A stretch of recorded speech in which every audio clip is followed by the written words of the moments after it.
এটা কিন্তু কোনো চিড়িয়াখানার বানর না, এটা সুন্দরবনের বানর। ভিউয়ার্স, স্বাগতম সবাইকে, আশা করি সবাই ভালো আছেন। তো আজকে আমরা এসেছি সুন্দরবনে।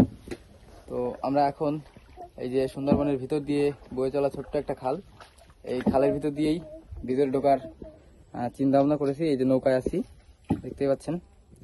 তো আমরা এখন এই খালের ভিতর দিয়েই সুন্দরবনের ভিতরে আগাবো। দেখা যাক আমাদের সামনে সুন্দরবনের কোনো কিছু পড়ে কিনা। তো আমরা এখন সুন্দরবনের বেশ খানিকটা ভেতরে চলে আসছি। তো দেখতে পাচ্ছেন চারিদিকে কিন্তু শুধু গাছ আর গাছ, আর আমাদের দুই পাশেই আছে হচ্ছে কেওয়া কাঁঠাল গাছ, যেটা প্রচুর পরিমাণে কাটা হয়ে গেছে।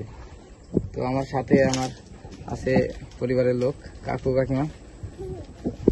কেমন লাগতেছে আপনাদের সুন্দরবনে এসে? লিখন কেমন লাগতেছে? ভালো লাগতেছে? ভয় লাগতেছে না? ভয় নেই তো? কিসের ভয়? তো আমরা আজকে আসছিলাম ঘুরতে, দেখতে পাচ্ছেন এই যে ছোট্ট একটা নৌকা, এই নৌকা নিয়ে আমরা আসছিলাম।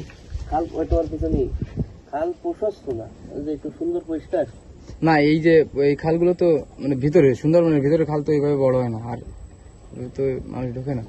তো আমাদের সাথে মাছ তো ভিতরে যায়, সাগরে ধরে এদিক দিয়ে চলে যায় সাগর। তো আমাদের সাথে আমাদের এই যে এই গ্রামের কিছু লোকাল আছে, ওরা আমাদের মামা ভাই, তো ওরাই আমাদের আজকে নিয়ে আসছে।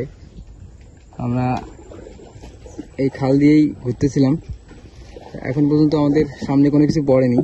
তো আপনারা জানেন যে সুন্দরবনে কিন্তু বিভিন্ন ধরনের ভয়ানক জীবজন্তু আছে, বিশেষ করে যেটা রয়্যাল বেঙ্গল টাইগার। আসলে সুন্দরবনে এমন একটা জিনিস যার আকার আয়তন অনেক বড়, ঘুরে শেষ করা যায় না। আর এর যেখানে সেখানে অজগর সাপ, রয়্যাল বেঙ্গল টাইগার, বানর, বিভিন্ন ধরনের জীবজন্তু কিন্তু থাকে।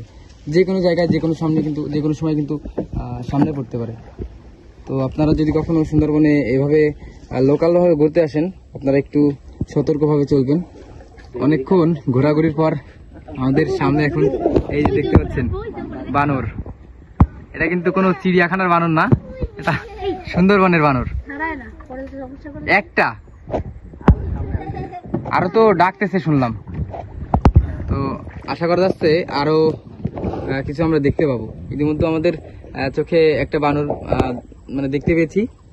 তো দেখা যাক, ওরা আমাদের শব্দ শুনে ভিতরে ঢুকে গেছে। ওরা মূলত আসছিল এই যে শৈলে ফলগুলো আছে এগুলো খাওয়ার জন্য। তা আমাদের উপস্থিতি টের পেয়ে ওরা ডাকতে আমরা দূর থেকে শুনতে পাচ্ছিলাম যে বানরে ডাকতেছে, তো ঢুকে গেছে।